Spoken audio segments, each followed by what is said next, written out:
प्राचीन समय की बात है, जब न्याय राजा के हाथ में हुआ करता था। एक समृद्ध राज्य था जहां का राजा अपने कठोर नियमों के लिए प्रसिद्ध था।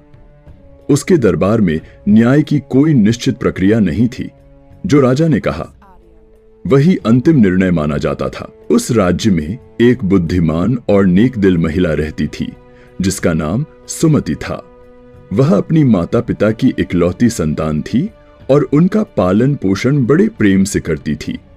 उसका विवाह एक ईमानदार व्यापारी धनपाल से हुआ था, जो व्यापार के सिलसिले में अधिकतर बाहर रहता था।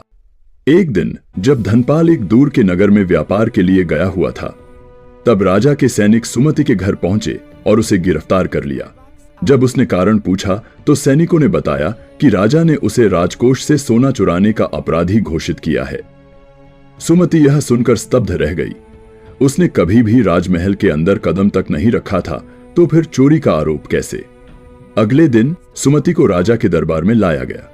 राजा ने क्रोधित स्वर में कहा, तुमने राजकोष से बहुमूल्य सोने की मुद्राएं चुराई हैं। इस अपराध के लिए तुम्हें मृत्युदंड दिया जाएगा। सुमति ने विनम्रता से उत्तर दिया, महाराज, मैं निर्दोष हूं। मैंने कभी राजकोष की चोरी नहीं की। कृपया न्याय करें। राजा ने उसकी ओर कठोर दृष्टि से देखा और कहा, यहां न्याय मैं करता हूं। मैंने जो कहा वही सच है।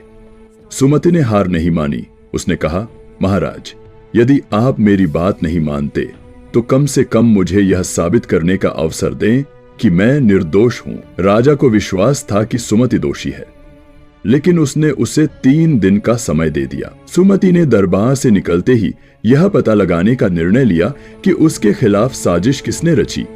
वह अपने पति के पुराने मित्र, जो राज्य के मंत्री थे, के पास गई और पूरी घटना सुनाई।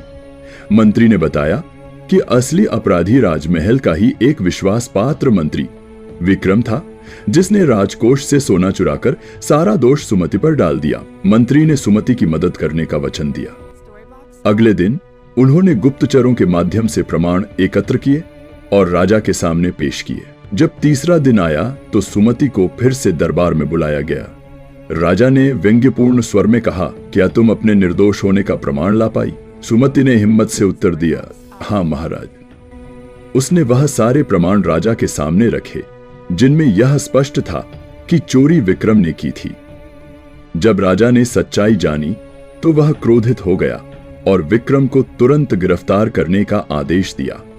सुमति की बुद्धिमत्ता और साहस ने उसे निर्दोष साबित किया। राजा को अपनी गलती का एहसास हुआ और उसने न केवल सुमति से माफी मांगी, बल्कि उसे राज्य की मानद मंत्री बनाने की घोषणा भी की। इस प्रकार एक निर्दोष महिला, जिसे अपराधी घोषित किया गया था, अपने साहस और चतुराई से सत्य को सामने लाने में सफल हुई और न्याय की जीत हुई।